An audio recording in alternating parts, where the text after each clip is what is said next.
fait, j'ai pris la campagne pour ma mère. Elle avait des problèmes financiers. En gros, elle a un bon poste, mais à la fin du mois, il n'y a jamais d'argent. Enfin, le frigo était toujours vide et on se demandait toujours comment on allait faire. Et du coup, j'ai pris la campagne. Honnêtement, je suis étudiante. Je paye mes études. Je vis chez ma mère. J'avais vraiment, sur le coup, j'avais rien à sacrifier. J'avais rien à sacrifier. Je me disais, mais quand j'ai pris l'enveloppe, il y a une voix qui me disait, t'as rien à sacrifier, pourquoi tu prends l'enveloppe? Mais je me suis dit, non, Dieu va faire, je vais trouver à la fin. Et ensuite, en fait, dès que j'avais pris l'enveloppe, ma mère, elle me parlait plus. Et je ne savais pas pourquoi. Et j'avais beau lui demander, elle ne voulait pas me répondre. Et jusqu'à aujourd'hui, elle ne veut toujours pas me dire pourquoi. Et j'avais pris en fait la campagne d'Israël par rapport, comme j'ai dit, à la vie financière de ma mère, mais aussi par rapport à ses dettes. Je voulais que Dieu efface toutes les dettes de ma mère. Elle avait 30 000 euros à peu près, voire plus, à régler. Et on avait beau négocier avec eux en leur disant non, est-ce que vous ne pouvez pas baisser, mettre ça à 5 000 euros, on va régler. Et ils ne voulaient pas, mais vraiment, ils étaient catégoriques sur ça. Ils menaçaient ma mère en disant qu'on va saisir votre compte, etc. Et le problème, c'est que, en ayant fait la campagne, la semaine dernière, elle est allée les voir, elle leur a dit comment on fait maintenant? Et ils lui ont dit, au final, on en a marre de vous, on veut juste que vous payiez 1 000 euros et ça suffira pour nous. Donc voilà. Amen. Grâce à Dieu. Dieu a fait dans ma vie que j'ai reçu un terrain pour que je puisse construire mon logement en Guadeloupe. Et j'ai aussi une somme d'argent aussi qui ne vient pas de ma famille. Et c'est après la campagne? Oui, c'est après la campagne. Amen. Grâce à Dieu. Dieu a fait dans ma vie un miracle. C'est-à-dire que j'ai déménagé de Paris, je suis allée dans l'Essonne. Et donc depuis je suis partie, je n'ai pas réglé les factures de cantine de mon fils avant de partir parce que tout de suite quand les factures arrivent, il faut les régler tout de suite. Sinon, si on ne les règle pas, ça retourne au trésor public. Après, ça revient sous feuille de grand papier. Ça augmente. Ça n'augmente pas, mais c'est la même somme, mais ça revient pour qu'on puisse les payer en différé. Et donc, j'en ai plein que je n'ai pas payé. Donc, comme j'ai déménagé, je suis allée voir si j'avais des courriers pour pouvoir payer mes factures. Mais quand je suis arrivée, on m'a dit non, il n'y avait pas de courrier par rapport aux factures de cantine. Et deuxième fois, je suis retournée, j'ai eu un courrier, et comme quoi j'ai trop payé et que je devais aller chercher le trop payé, voilà, le trop payé. Donc, je suis allée au trésor public et eux, ils m'ont donné encore de l'argent. Dieu il a fait le miracle dans ma vie que les compagnies d'Israël je fais et je détermine. Et pour dire aujourd'hui que mon fils est là acteur, il fait de films. Oui. Oh, montre-moi. C'est son fils. Amen. Comment s'appelle cette série? Léo. Léo, dans TF1. Amen. Il est devenu acteur. Il est acteur, il a été appelé. Voilà, c'est lui. Avant, j'étais très malade. Je suis opérée 9 fois.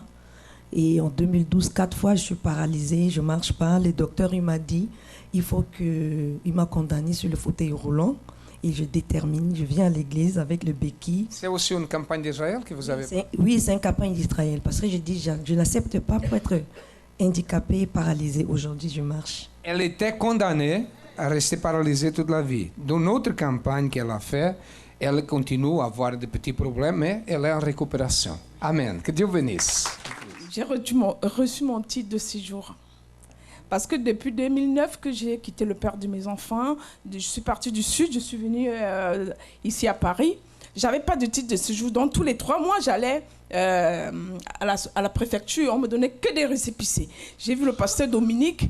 Il m'a dit de repartir. Et je suis repartie. J'ai fait même des lettres recommandées à madame la préfète. Ce n'est pas passé. Et le jour où j'ai pris l'enveloppe et je suis repartie à la préfecture parce que le titre, le récépissé avait encore expiré. Et je suis repartie. J'ai vu que c'est quand j'ai pris l'enveloppe que c'est la date qui est inscrite sur le titre de séjour. C'est ce jour-là qu'ils ont fait le titre. Soyez bienvenus à cette émission France en direct. La pire chose qui peut se passer dans la vie d'un être humain, et principalement à ceux qui croient que Dieu existe, c'est accepter les choses négatives qui se passent dans sa vie. Nous savons que ce monde, il vit sous une malédiction. Il y a une malédiction sur le monde. Vous avez déjà vu ça? Vous avez déjà regardé les problèmes qui se passent dans le monde, des familles contre familles, des fils qui tuent ses parents, des agressions, des séparations constantes, la jeunesse révoltée, les guerres partout, la famine, enfin, la malédiction est sur le monde. Et aujourd'hui, je vais vous expliquer une chose très importante. Si nous vivons sous la protection de ce monde seulement, et de nous-mêmes, de notre propre capacité, nous sommes condamnés au fracas. L'humanité est condamnée au fracas. Mais si nous vivons sous la protection du Créateur, si nous avons une protection contre cette malédiction, nous sommes bénis. Nous sommes des personnes qui nous pouvons réussir. C'est ça qui se passe au centre d'accueil. Par exemple, tous les lundis, nous parlons de la vie financière. Si une personne accepte vivre avec un petit salaire, si elle se limite et dit non, je veux vivre comme ça, pour moi ça va bien, elle pense qu'elle ne peut pas avancer un peu plus, qu'est-ce qui se passe? Elle va rester toujours comme ça. Mais si elle pense non, je veux réussir, je veux avancer, je veux développer, je serai un entrepreneur, elle a déjà une pensée positive. Et si elle a la foi, si elle croit, alors elle va avancer. C'est ça que nous allons voir maintenant. Regardez ce témoignage. Quand je suis arrivée au centre d'accueil, il y a 2 ans, c'est une collègue de travail. Je ne connaissais pas du tout le centre d'accueil. C'est une collègue de travail qui m'a donné un prospectus pour m'inviter dans une des réunions. Donc, sans plus tarder, je suis allée tout de suite. Et quand je suis arrivée, c'était il y a 2 ans à peu près, c'était au mois de juin, fin juin, je me rappelle. Et justement, il y avait un propos sur la campagne d'Israël. Et moi, je ne savais pas qu'est-ce que c'était. On traversait une période assez difficile, vu que mon mari ne travaillait pas. J'étais la seule à travailler, mais j'avais une vision. Une vision. Ma vision, c'était d'acheter un immeuble. Parce que j'ai à cœur d'acheter des maisons pour mettre en location. C'est ce que Dieu m'a mis à cœur. Et ma vision était d'aller plus loin encore. C'était cette fois-ci un immeuble.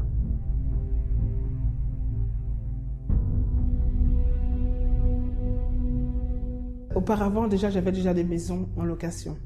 Mais je veux dire que je voulais prospérer encore plus. Je voulais voir ma vision encore plus grande. Ce qui bloquait, c'est que vu que, comme je disais, qu'il y avait moi qui travaillais, c'était pas facile au niveau de la banque. Parce qu'en ce moment, la banque dit qu'il y a une crise. Pour le monde, il y a une crise. Mais avec Dieu, il n'y a pas de crise. Donc, vu qu'il y avait un seul salaire, j'avais fait pas mal de banques. Ils me disaient, oui, c'est bien. Vous avez des visions, vous êtes ambitieuse, c'est vrai, mais il faut quand même la moitié, il faut avoir un bon apport. Alors vu que je n'avais pas la moitié de l'apport comme ils disaient, mais ils avaient cette vision, cette volonté, cette force. Quand je suis entrée au centre d'accueil, tout de suite, je me suis dit c'est là que Dieu m'a placée. Je me suis sentie à l'aise tout de suite. Et j'allais tous les jours faire des chaînes de prière, tous les jours. Je me sentais vraiment en présence de Dieu quand je suis arrivée au centre d'accueil. Ensuite, je me suis lancée dans la campagne d'Israël. Pendant la campagne, c'est vrai que c'était pas facile parce que j'ai eu pas mal de factures. Au même moment que je me suis dit, je vais me lancer pour participer à la campagne. Comme par hasard, j'avais des factures assez importantes. Et en même temps, j'avais déjà fait la promesse de faire la campagne. Donc, quand je fais une promesse, il faut aller jusqu'au bout. Malgré les difficultés, j'ai pu faire ma campagne, donner la moitié de mon salaire. C'était pas facile, mais j'étais jusqu'au bout, j'ai pu faire ma campagne. Ma vie financière, dans cette campagne-là, j'avais toujours cette vision d'acheter un immeuble. Donc, il y a une personne, il y a un monsieur que je connaissais, une personne que je connaissais. Il m'a dit, j'ai un immeuble à vendre, mais c'est avec toi, je veux que c'est toi qui l'achètes. Et cette personne, ils étaient 2, il y avait un associé et lui. L'associé lui a dit non, la dame n'a pas d'argent, il ne faut pas vendre avec cette dame. Le monsieur a dit non, c'est elle que je veux. Il a insisté, il a dit personne d'autre, c'est elle que je veux. Et quand il m'a confirmé que c'est moi qui voulais, je me suis mise tout de suite à faire des démarches auprès des banques. Effectivement, ce n'était pas facile auprès des banques. J'ai pu trouver une banque qui a accepté. Sans problème, sans difficulté. Il a même dit, c'est très bien, vous êtes motivé, vous avez un beau dossier, je vois que vous faites partie des investisseuses, ben c'est très bien. Donc il a accordé le milieu de ce crédit. Donc en début d'année, le 2 février 2013, j'ai pu acquérir ce que je voulais, ce que Dieu a mis à cœur.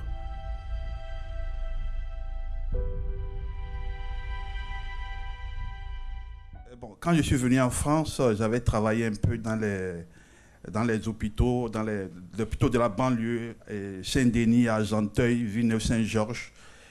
Je suis allé même dans le sud de la France. Et puis, à partir de là, il y a une situation qui a fait que la situation est bloquée. Je vais changer d'hôpital.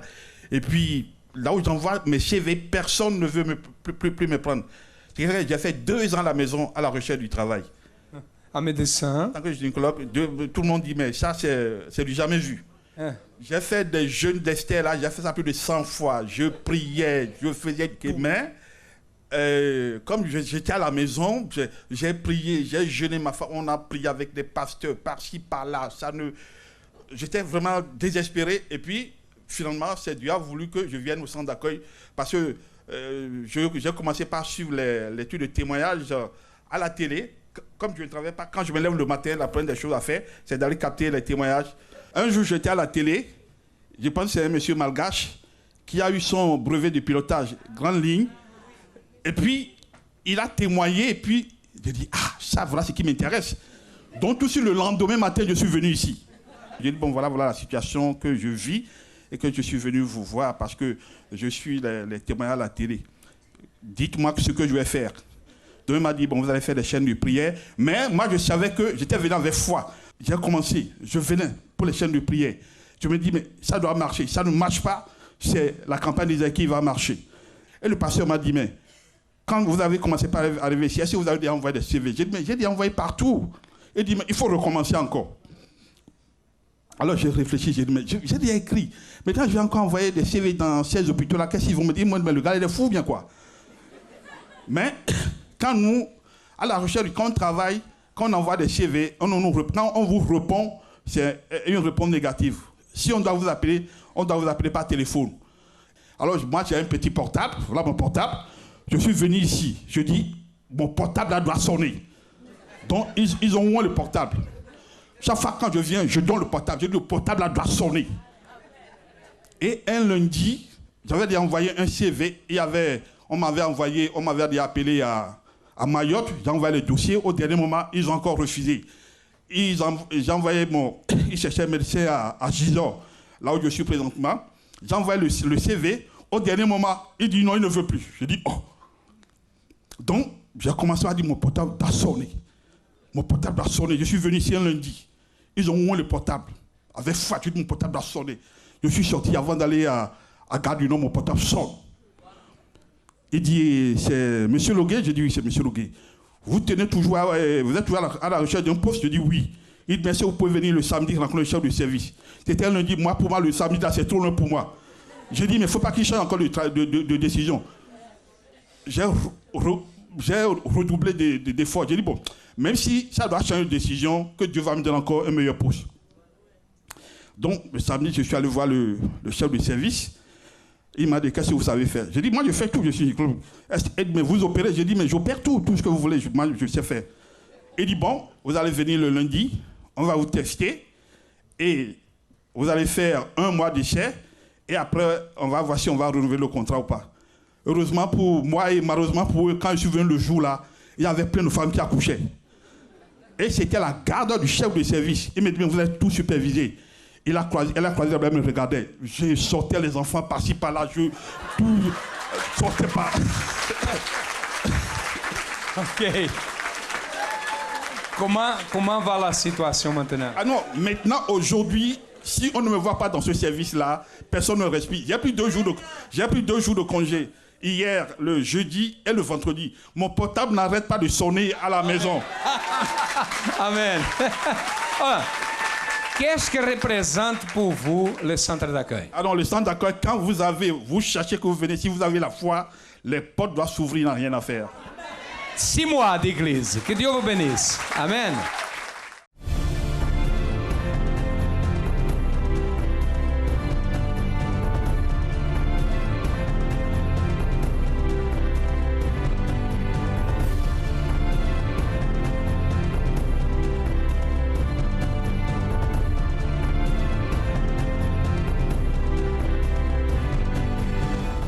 Je suis avec monsieur Alfredo Nevez, responsable de l'association ABC, qui est venu spécialement pour le lancement du livre Rien à perdre 2.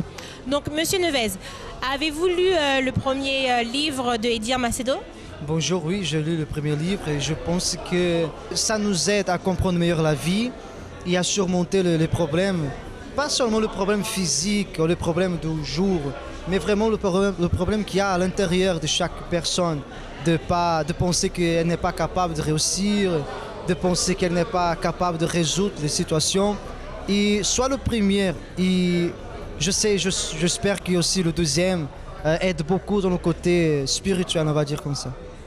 Et je voulais savoir justement, le premier livre, quelles leçons en avez-vous tiré pour votre propre vie? Je pense que le premier livre m'a aidé à ne pas baisser le bras. Et la phrase que je peux retirer du livre, pas baisser le bras. D'accord.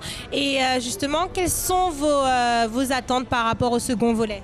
Bon, comme j'ai compris, pas baisser le bras, je pense que cela va m'aider à moi et tout le monde qui va le lire à lever la tête, peut-être, va nous aider à fortifier plus à l'intérieur. Une fois que j'ai déjà appris pour moi cette leçon de ne pas baisser le bras, je pense que maintenant ça va continuer à être plus fort. Et je crois que le troisième qui va venir, que j'ai déjà entendu parler du troisième, sera encore plus fort.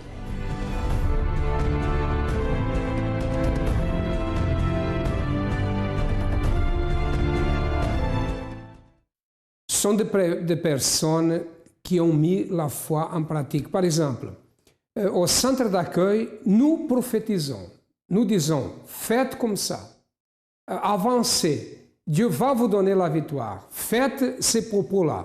Et si la personne, elle prend cette prophétie pour elle et elle avance, elle réussit.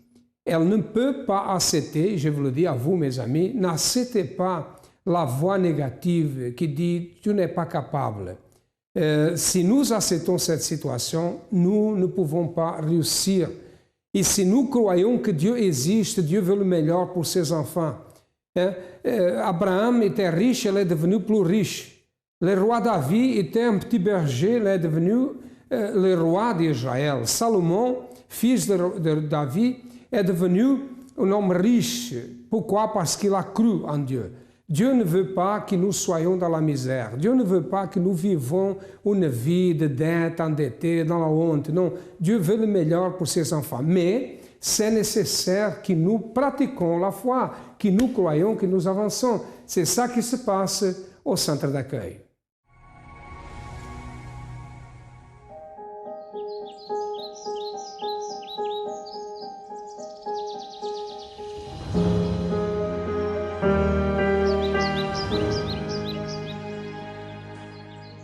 Mon premier dimanche au centre d'accueil, en fait, j'ai ressenti la paix à l'intérieur de moi et une certitude d'avoir la solution. Je savais, j'étais sûre que j'allais trouver la solution de tout ce que j'étais en train de vivre.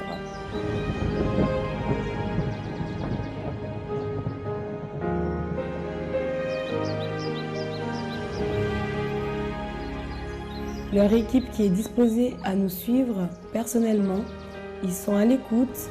Et ils nous donnent des paroles encourageantes et c'est vraiment ça qui fait le plus du centre d'accueil.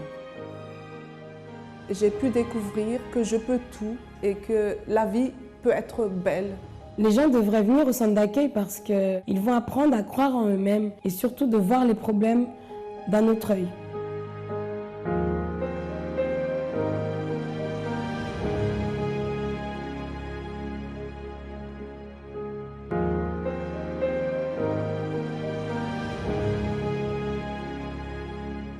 Pendant un an, j'ai pas joué au foot. Et quand je suis venu, on m'a parlé de l'équipe de foot de la FJF, etc. Donc là, à ce moment-là, je commence à repartir jouer au foot avec la FJF. Et à ce moment-là, j'ai revoulu jouer au foot pour de vrai. Donc là, j'ai parlé avec le pasteur Dominique. Il m'a dit d'aller chercher un club. Et comme ça faisait un an et quelques que je n'avais pas joué, je me disais que je vais chercher un petit club pour reprendre le niveau, etc. Il m'a dit non, va chercher un vrai club. Donc, le pasteur Dominique, vous allez chercher un club et tu vas trouver. Voilà. Qu'est-ce qui s'est passé? Moi, au début, je cherchais des clubs ici sur Paris. C'est-à-dire que j'ai joué à plein de clubs ici sur Paris. Et on me disait, il y en a des clubs qui me disaient non. Donc à ce moment-là, j'ai la compagnie Israël qui est venue. J'ai fait mon sacrifice et j'ai déterminé que j'allais trouver un club. Donc j'ai envoyé des CV partout, dans tous les clubs, dans toute la France, etc. Et il y a un club de Ligue 1 qui m'a répondu. Ils m'ont dit de venir cette semaine-là, lundi passé. Mais je suis allé faire une semaine de test. Après, on me dit comment ça va se passer. Bah, j'ai fait ma semaine de test et ils m'ont pris. Ils ont pris. Et voilà. Maintenant, ils ont un club. Que Dieu bénisse.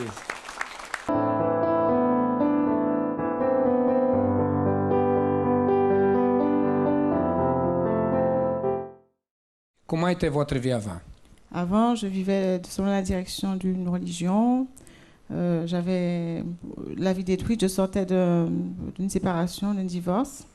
J'avais des problèmes financiers. Je vivais avec de grands découverts. Et j'avais des dettes, une dette que je n'arrivais pas à effacer parce qu'elle résultait de mon ex-mariage. Je croyais en Dieu, je croyais en la parole de Dieu, je la connaissais, mais elle ne se réalisait pas dans ma vie. Ma vie n'avait pas de sens. Il n'y avait rien qui était concret. Tout était dans les Écritures, tout était écrit, mais rien ne devenait réel dans ma vie. C'est une amie qui m'a parlé du centre d'accueil, puisqu'elle a connu ici en métropole. Et après, le centre d'accueil a ouvert en Guadeloupe. Et elle m'a dit, tiens, j'ai connu cette église en France, donc vas-y, tu verras, c'est bien. J'ai commencé à faire les propos, à trouver la direction de Dieu, parce que en fait, moi, je cherchais Dieu. Et dans l'église où j'étais avant, je suis restée 14 ans, je cherchais Dieu, je cherchais à connaître Dieu, mais je ne trouvais pas. Je me disais, mais je ne comprends pas. Ce qui est marqué dans la Bible, c'est parce que je vois, il y a beaucoup de choses qui manquent et je ne trouvais pas. Avant, je vais dire aussi, avant, je n'avais pas de place pour habiter parce que j'étais hébergée, puisque quand j'ai quitté, après ma séparation, je n'avais pas de maison. Donc, j'ai été hébergée par mes frères. Et donc, du coup, aujourd'hui, j'ai habité dans un appartement ici que Dieu m'a donné après un sacrifice, où mon propre frère qui m'avait hébergée s'est levé contre moi après le sacrifice. Donc, j'ai dû rester à l'hôtel pendant un moment, j'ai dû chercher, mais rester toujours dans la foi. C'est un appartement normal? J'étais dans un appartement, c'était privé, après c'est devenu HLM. C'était un F5, c'était bien.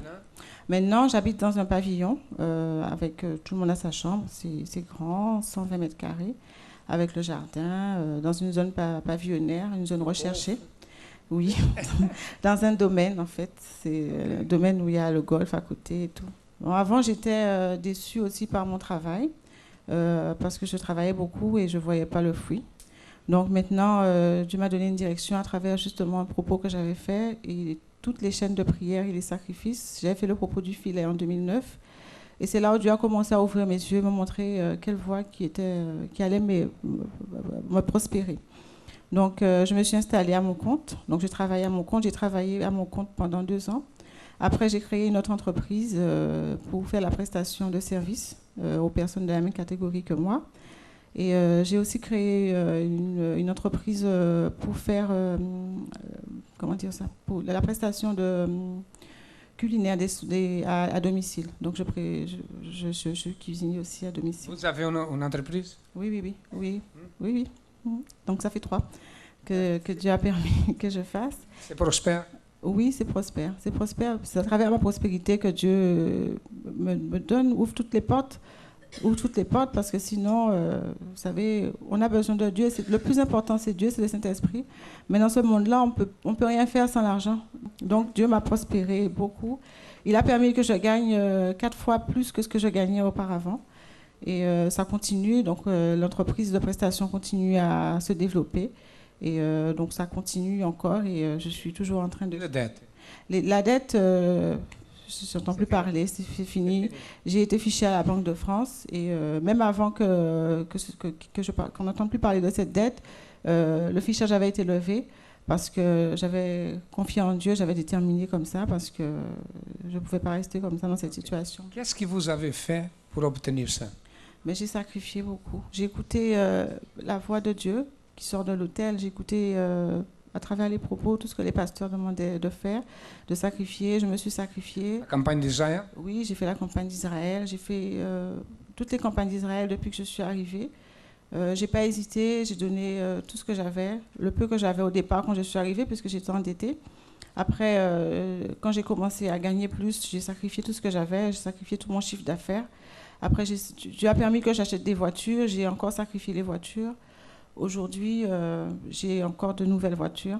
Et Dieu Vous avez une nouvelle voiture? Non, j'ai acheté deux voitures cette année, j'en avais déjà une.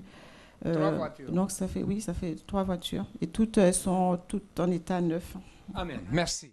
Voilà. Si ces personnes ont réussi, vous pouvez faire la même chose. Le miracle n'est pas seulement pour les autres, c'est pour vous aussi. Quel est le problème? Quelle est la situation difficile? Nous sommes en train de prophétiser. Le 11 de ce mois sera le dimanche, le jour de la prophétie. Nous allons prophétiser. Une chose, c'est prophétiser, autre chose, c'est prier. Nous n'allons pas prier, nous allons prophétiser. Nous allons utiliser l'impératif. Soyez. Faites comme ça. Soyez bénis. Nous allons prophétiser. Et nous croyons que beaucoup de personnes seront bénies. Si vous êtes quelqu'un que votre vie ne marche pas, voilà une opportunité. Nous sommes situés au 254 de rue de Faubourg Saint-Martin, au 10e arrondissement à Paris. Nous avons d'autres centres d'accueil, comme vous avez déjà constaté, ils passent les adresses dans votre ordinateur. Nous avons aussi un numéro de téléphone, vous pouvez nous appeler et chercher le centre d'accueil le plus proche. Et certainement, vous allez trouver la bonne voie. À demain et que Dieu vous bénisse à tous abondamment.